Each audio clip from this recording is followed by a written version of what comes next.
Bonjour à tous, j'aimerais aujourd'hui vous présenter mon nouveau livre sur le suicide, Survivre au suicide pour fortifier l'espérance de ceux qui restent.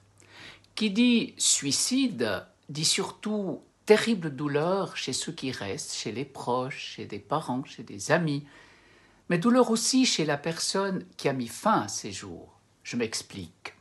L'acte du suicide n'est pas la volonté d'en finir avec la vie, de mourir, mais de vivre autrement, sans douleur. On peut comprendre le suicide à cause du poids insupportable d'une douleur, et le suicidant veut s'en sortir.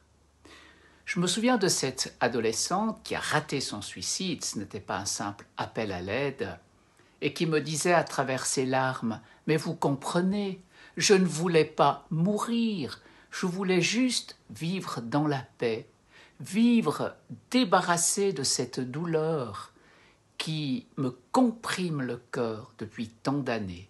Je voulais vivre autrement et cela dit tout. Car il faut l'affirmer, l'humain n'est pas fait pour la mort. Vouloir mourir, c'est contre nature. Le philosophe Pascal lui-même disait « Même ceux qui veulent se pendre veulent être heureux ».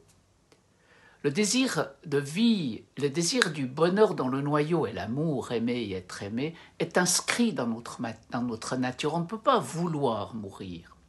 Saint Augustin prend une comparaison. Il dit « Prenez une torche enflammée. Tournez-la à droite, tournez-la à gauche, retournez-la à 180 degrés. Regardez, dans quelle direction va la flamme? La flamme va toujours vers le haut. Elle nous tire vers le haut. Et nous sommes faits pour vivre en direction du haut. Notre âme aspire à l'éternité. Notre âme aspire à Dieu. C'est dire que ce qui est inscrit dans notre âme, le désir d'aimer nos proches, d'aimer Dieu aussi, en un mot, l'amour spirituel n'est pas mort chez quelqu'un qui s'est enlevé la vie.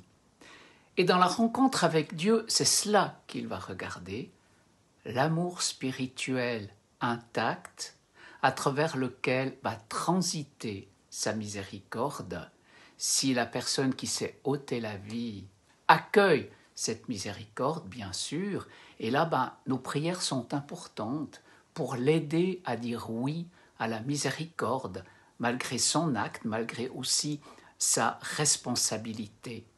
Et j'aime citer saint Paul, Romains 14, 8, « Car si nous vivons pour le Seigneur, si nous mourons pour le Seigneur. Soit donc que nous vivions, soit donc que nous mourions, nous appartenons au Seigneur. » Quelle bonne nouvelle qui vient fortifier notre espérance. Alors dans cet ouvrage, je me suis surtout concentré sur le suicide des jeunes, suicide qui a toujours bouleversé mon cœur de prêtre, chaque fois que j'y ai été confronté, chaque fois que j'ai dû célébrer des funérailles de jeunes.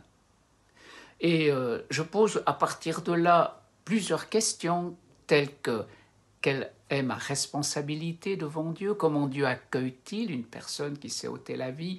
Comment surtout aider les proches qui restent? Et dans ce livre, j'ai improvisé une petite liturgie de pardon réciproque aussi, une petite liturgie tournée vers Dieu qui aide enfin à laisser partir celui ou celle qui s'est enlevé la vie, à la remettre entre les mains de Dieu.